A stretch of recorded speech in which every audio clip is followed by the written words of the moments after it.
All right, hello everyone, and welcome back to the Festus Challenge, week number 8. I'm getting that number right this time around. Week number 8 it is. I am, of course, Imagine. With me, joining me, as always, well, generally, is Sir Morty. Morty, how's it going? Welcome back, everybody. Yeah. Oh, good, thank you. Good, excellent. So, we just saw Cake get taken down by Black Flight Squadron, the Bully Boys, and in a very close game, which, unfortunately for Cake, ends their quest to get the number 2 slot into the Gold Playoffs. And so now it's going to be between Sky Invading Rhinos and Merry Men. Whoever wins this match will actually take the second spot.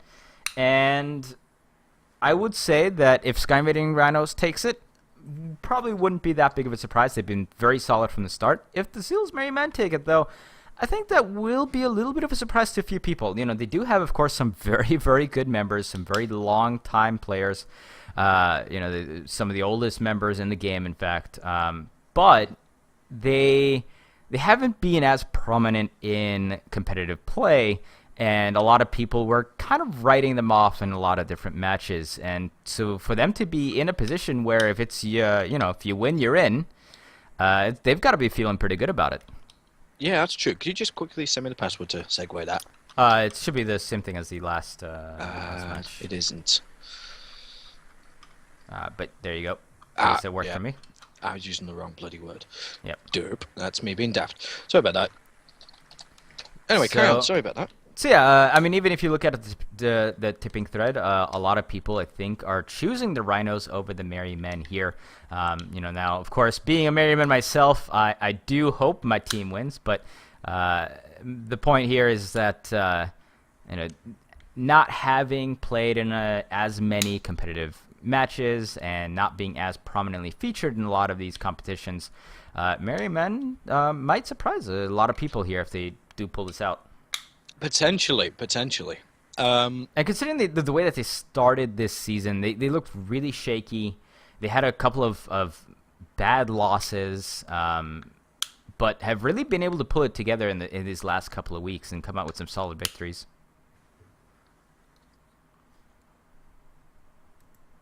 You still there, Morty? All right. Well, I seem to have. Just having a couple of desync issues. Okay, no problem. Sorry about that. Yeah. Realistically, I think the state of play at the moment, on paper, Sir are written up as better, only for the fact that they've had a few more kills and just little parts, only maybe 1 or 2 degrees more success. So realistically, I think as with last game, we're going to see another pair of very well-matched teams. I don't think we're going to see a whitewash here. Well, at least I hope we don't see a whitewash here. I hope we see another good scrap like we saw last time. So realistically, I think there's going to be a lot of, especially with Sky Invader right now, there's a lot of targeting the presumed weaker ship. So probably the goldfish for Merry Men this time round. Oh, okay. Hold on. Let me take a look. Is this going to be the blenderfish? No, it's a lumberjack. Okay. Yeah, it's a lumberjack. So in the last few days, Zill has actually been practicing a blenderfish to bring against a galleon on Northern Fjords, just to see if it could be done. Just by charging basically as quick as possible. Maybe that could. Oh, that's interesting, actually. And it worked out decently, but you also in just public play, you don't get the quality of opponents that you do. So, and maybe he doesn't want to do it because we are going against the Pyramidian as well. But I do know that Yiski is an extremely good gunner, and his problem has been, and the reason why you haven't seen him in particular around a lot recently, in especially Merry Men games, is he's had pretty horrible internet issues, and I believe he's now moved and has gotten that fixed, so he can actually play now on a regular basis, and that could be a really big boost if he can connect with guys. If you can connect with a lumberjack on a regular basis, you're doing well. You're gonna do pretty good. Yeah, that and the flak are, in my opinion, the signs of of a talented gunner. You know exactly how to compensate for ship movement, you know long range, you know windage, you know arming time and height. It really ties together all the other aspects you need to use pretty much any of the other difficult to use guns, like say mortars at a longer range, or a Hades, or something along those lines, some sort of arcing or very heavy or ballistic weapon. All right, so we are getting ready on up here. We are, of course, going to be on Northern Fjords between these two teams, the winner of which will, in fact, move into the to the gold playoffs. So let me actually fix this because I just realized that my overlay wasn't updated there. This is Merryman, and this is Sky Invading Rhinos. I believe that's the right side. Merryman was red? No, Merryman were blue, right? Oh god, I can't remember now. Let me just check the thing. Yeah, Merryman are blue. We're very professional, guys. Very professional. All right, so let's get into some loadouts here on the red team. We've got Gilead is piloting by one Sols, of course. He's got that Lumberjack heavy flak on one side, assisted by the Hades with a flare gun on the side, and we've got a carronade Hwacha on the other side of that galleon. On the Grand, that is captained by Philon. We've got in the front Hades, Artemis, and on the side Artemis and Mercury. And then it caught fire is actually charging forward. He did switch. He switched. He switched. All right, go ahead and give the loadouts. With Merryman with Rear Admiral Zeal, as we mentioned before, he has gone for the carronade fish against the galleon. So we'll go on to see how that goes against carronade front. Flag on left side, flamer right side, so a lot of flying in circles and burning stuff. And we have the Macbeth, flown by two left Sarks, a Pyramidion, with the standard metal loadout, Gatling mortar front, with mine launcher and flamer side. Slightly unusual side. Normally you see a flare there for support, but a mine launcher is good to keep something big and nasty off you. But then we got the Denikov fire. He's already in the back of it. Yeah, he's already in the back of it. Already has that balloon on lockdown. The Grand is now coming in on. So the Macbeth is coming in on the Grand, is getting pounced on, and did bounce against that rock there, and that's going to be terrible for the Grand. Cannot continue following up. Then it caught fire, still blending down that Gilead. Gilead cannot do a whole lot. Grand armor is broken. What a ballsy move here by Zeal, bring this out. Grand almost getting taken out. They are getting some nice shots off, and then I get fire though, and that is taking a permanent damage. They will turn around to try to hit that pyramid in. I don't know if that's the right move. I think they should just kept on the Gilead because the Macbeth can do what it needs to do. There goes down the Grand, doing a good job there. Now they've got to turn quickly around back of the galleon, and great engagement here so far. But see a lot of fire coming in against the goldfish. Oh, and the thing is, unfortunately, they have their long side against the Denikov fire right now. That's not going to do them any good. No, maybe they were trying to lumberjack out that balloon with greased rounds, but it's not working, and in come the mortar rounds from the Macbeth. And they might just get taken out here for a very quick 2-0 lead here for Merryman as they just ran around the side of the mountain and have come and just blitz down both of these ships. What a crazy move here by the Merrymen. Zill used Blenderfish. It was very effective, to quote a popular analogy. Now, I'm wondering where Red Team are going to spawn. Are they going to spawn on the other side of Candy Mountain, or are they going to wait and just figure out where they've gone? Looks like no one seems to have spawned yet. We did have it looks like one Sol's disconnect there, so we did get a slight timeout there. Yeah, and it seems that it's force spawned the galleon into the exact wrong position. The Pyramidion is spawned behind Candy Mouse, and the galleon is behind the bridge. I don't think they plan to do that, but the game will force spawn you if you don't spawn for long enough. Now, really, I think in a pause situation, we should be. Yeah, Gilead's actually moving still. I don't think he knows that there was a pause came into effect. And Zeal wasn't very happy about the fact that the galleon turned himself to face them. In one's lands is sorry, in One Lad's defense, he did join after the pause had been called, so I don't think he knew exactly that, but he has stopped and he has refused to fire. But oh, he's been booted again, Is he? which is Is he out again? yeah, he's out again. So I think the party is probably gonna sit a little longer, but or are they? I don't. It seems I like don't the quite know Gilead's what's going just on. carrying on firing. So I think it's just play as usual and see what happens. That is gonna really suck. That's really gonna suck for the Sky Invading Rhinos, though. Yep.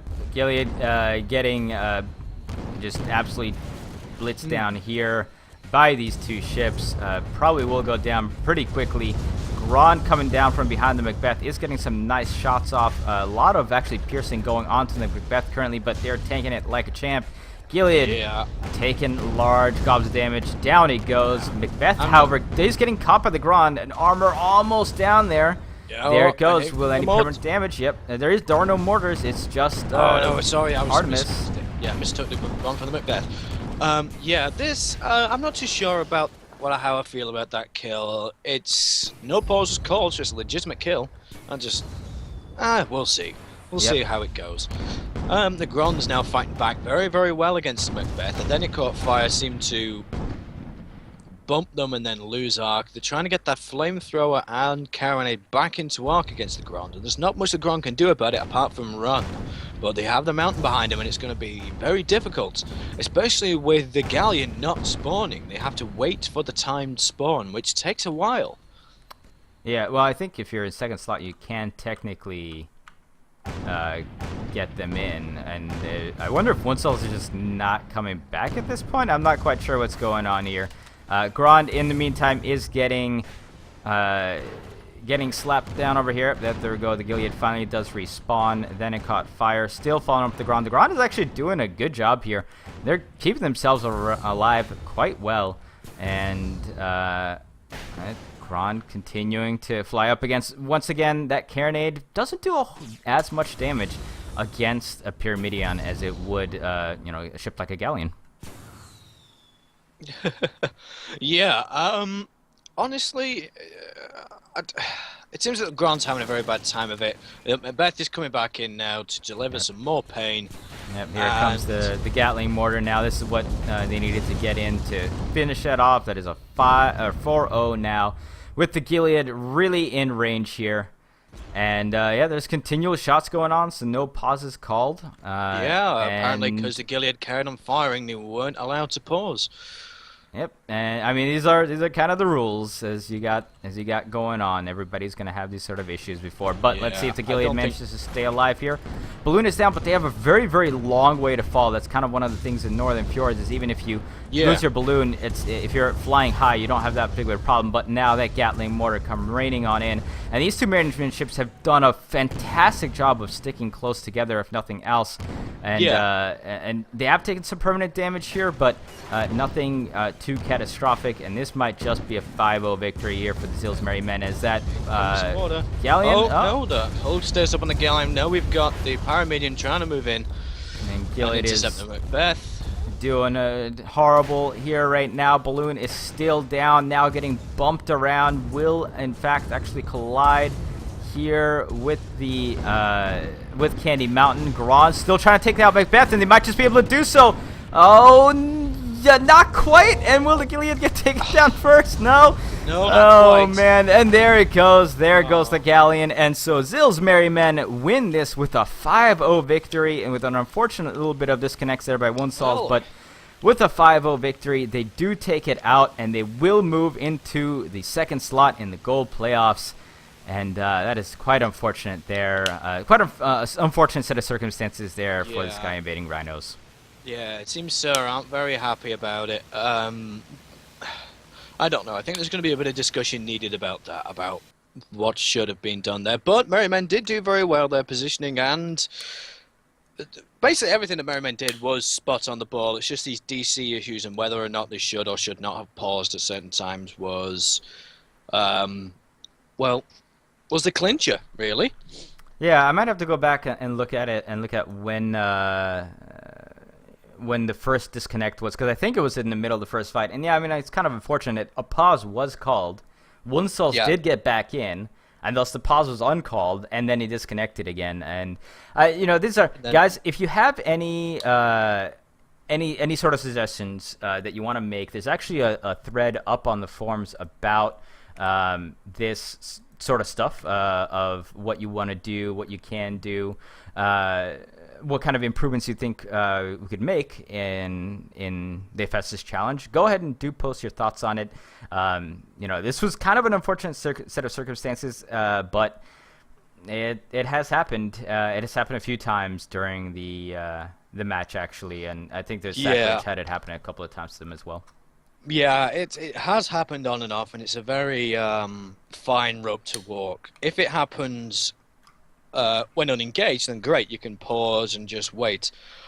When it happens when you're mid-engagement or just start an engagement, what happens? Do you back off and return to starting positions? I mean, what happens if damage has been done whilst the person's been DC'd? You can't repair that.